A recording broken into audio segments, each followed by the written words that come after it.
We are back, and of course, March Madness is upon us. We're right, I think, smack in the middle of it. Employers are bracing for the lost productivity that occurs at this time each year. Their anxieties appear to be justified. A study based on Bureau of Labor Statistics data puts the effect of the NCAA men's basketball tournament into sharp focus. It found that employers could lose, are you ready, up to $1.9 billion in wages to the more than 60 million Americans who are in the office solely to watch games and devour bandwidth. So should the boss ban game watching during work hours, or is that an employee morale killer? Both. You can meet somewhere in the middle. You have a themed March Madness Monday where you get everybody together, you serve March Madness themed snacks, you encourage everyone to watch a game on their own time because you're at work and you're supposed to do a job here. Don't be sneaking in your cube and watching the Sweet 16. But you know that's not happening. You know that's not happening. They are all sneaking in their cube and watching. Suffer the consequences then. Get back to work. It would kill morale. I just think that jobs know this. Employers know this, so why not make sure on the front end and the back end of March Madness that you can take care of business. Last year, my daughter was a senior and participated in the NCAA tournament, and it was on while I was on air, starting at 2.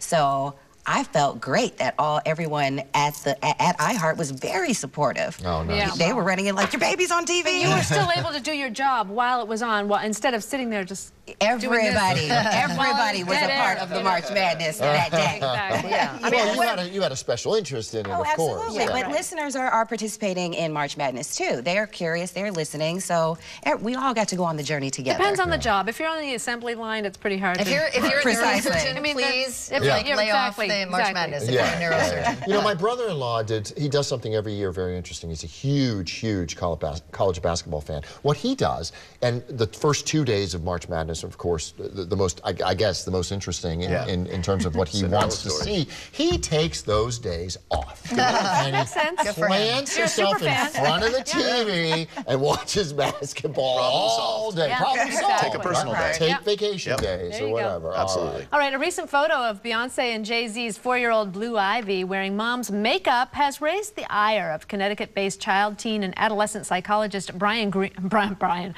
Greenberg. She says, I do not think little girls should be playing with makeup. It starts that whole terrible cycle of girls becoming almost slaves to their appearance and to what others think about their appearance. Girls, she says, even more than boys, are hyper-aware of external cues, and at some point they learn if I put more makeup on, if I dress a certain way, if I sexualize myself, I'll get more approval. So is it harmless, or does she have a point?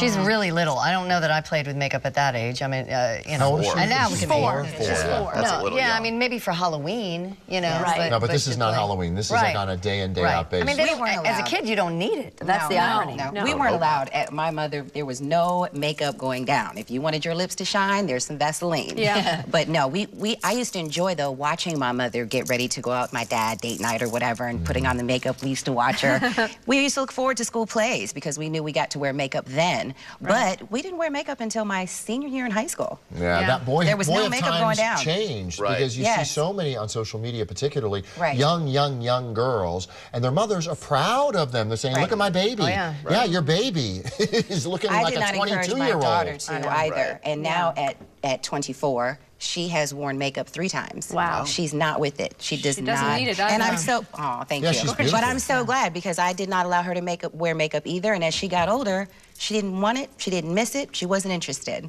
Yeah, I know, but you're right about sexualizing them. And even I do the Big Sister program, and the big sis's, or my little sis's mom, called her 16-year-old or 15-year-old sexy, and I'm like, ugh, just made me uncomfortable. I'm like, you know, you're. Do we have to single out little Ivy or whatever, Blue Ivy or whatever her name is? Though I mean, like, I understand Dr. Greenberg's point, but let's go ahead and make a sweeping statement: young girls shouldn't wear makeup, without trying to shame a young girl whose parent has every right to put makeup on. I agree with you. I think she was singling her out because obviously that proved a point. Sure. 4 years old, it's an extreme. There's a lot of little baby girls that play in their mom's makeup. Okay. So, all right, guys. Don't encourage. Thank you. Thank you. As always. Be right back.